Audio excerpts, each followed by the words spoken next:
So we got all the lettering done. Next phase of the operation is going to be the hand. And to start that off, I'm going to cut it out with a saber saw.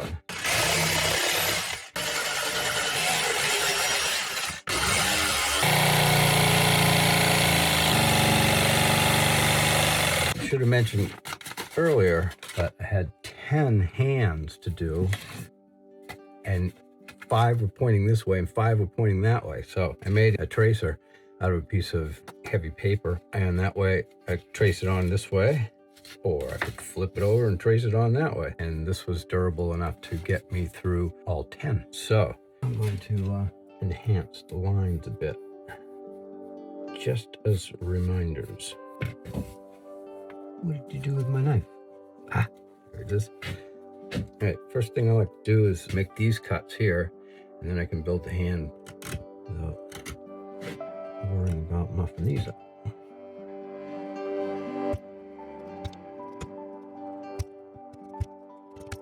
Cool. Now I have a V-gouge parting tool. It's a number 12 on the Richter scale. I'm going to use that to outline the fingers.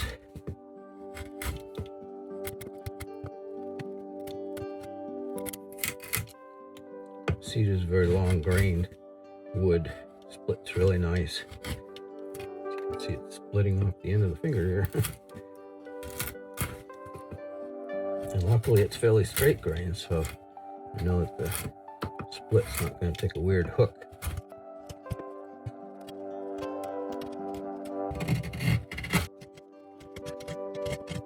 The nice thing about doing it with a parting tool as opposed to using a knife to cut in, like I did here, there's no overcut, there's no outlining scratch that might get left behind.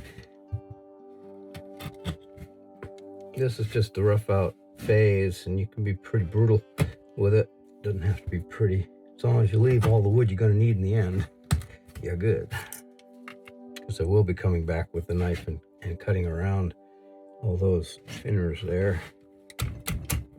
This is also base relief, or I don't know if you call it base relief, maybe it's free relief or something, but it's not full round carving.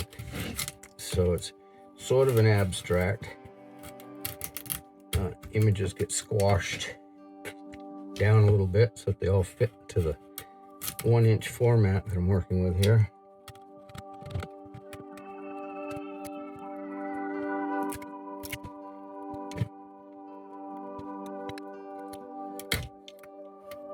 This is a number 3 sweep chisel, fishtail chisel gouge. It's nice because it has that bit of a sweep, but it's not real deep.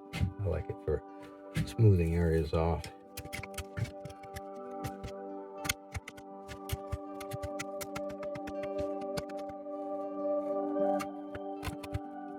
A lot of my work is done with parting tools. This is usually the size that I'm working with. Small. I don't know what that would be, like 3mm, 2. Anyway, so this is a fairly decent sized one. And what's nice about it is it has these flat sides on the chisel too, which you can use for shaping.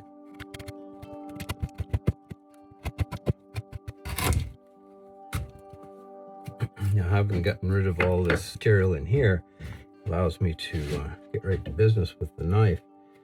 Clean this end of the fingers up.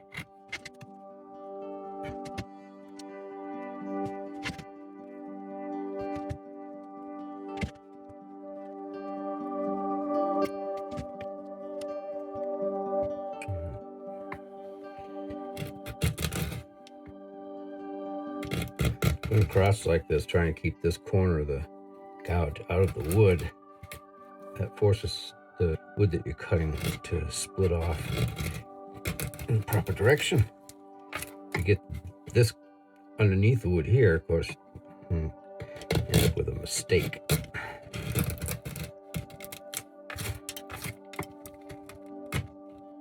This is another number 3, and it is a 5mm. And if you're getting into the tight spots. Now I can finish curling the fingers around here.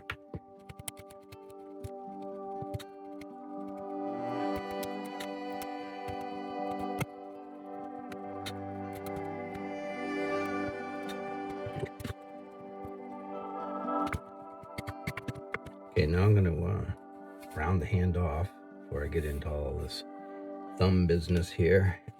Establish the cuff. I'm using a skew again. Again, because it slices so nice. Going across grain like this. So that was about as far as I could drag a knife through before. Now I've removed this wood.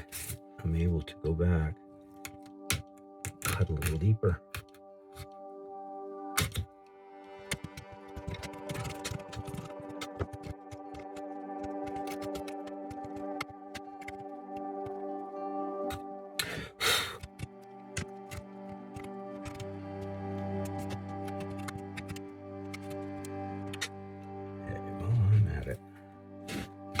This part.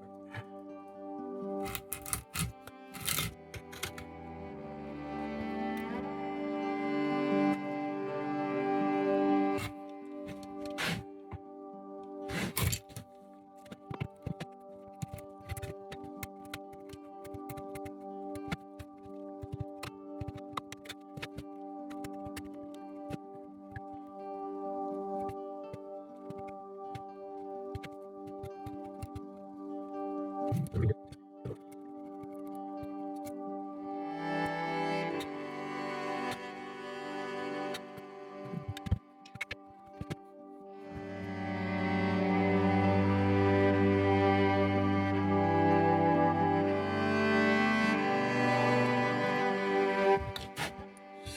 I'm going to start off with the parting tool. Then I have to be sure we're going to jump back to the knife.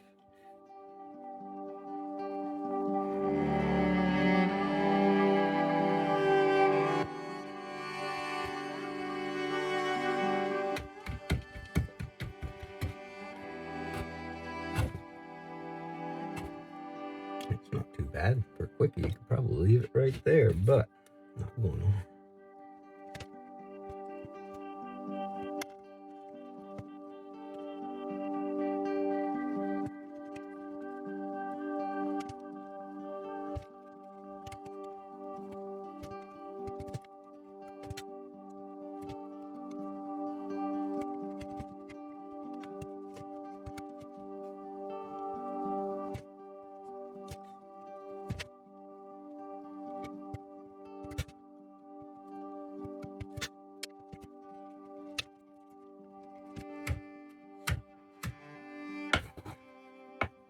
This is just a piece of leather glued to a board, and you rub polishing compound on it.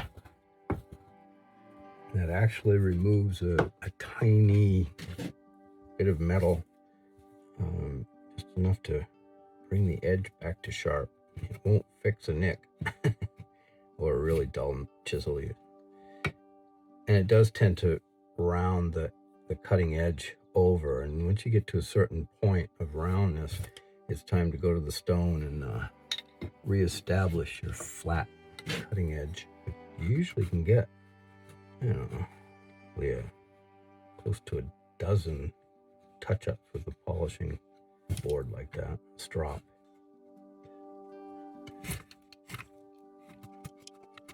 Now the next thing on the agenda is to chamfer the edge all the way around. So I always try to lay my chisels down so none of the cutting edges are touching metal, unless you like sharpening chisels. So I run about a 1/4 inch line, about a 1/4 of an inch in all the way around. Not rocket science, so it doesn't have to be exactly a 1/4 of an inch. Whatever looks good to your eye works for me. And you want to do the ends, the end grain first. That way, if there's any tearing on the end as you come through with the chisel, this chamfering will clean it up. And I use the skew again. It cuts so nice.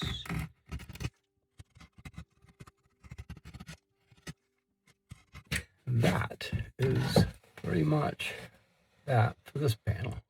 Thanks for checking in on us and sticking with me on this project. Hope it helped. Have a great day. Hit subscribe.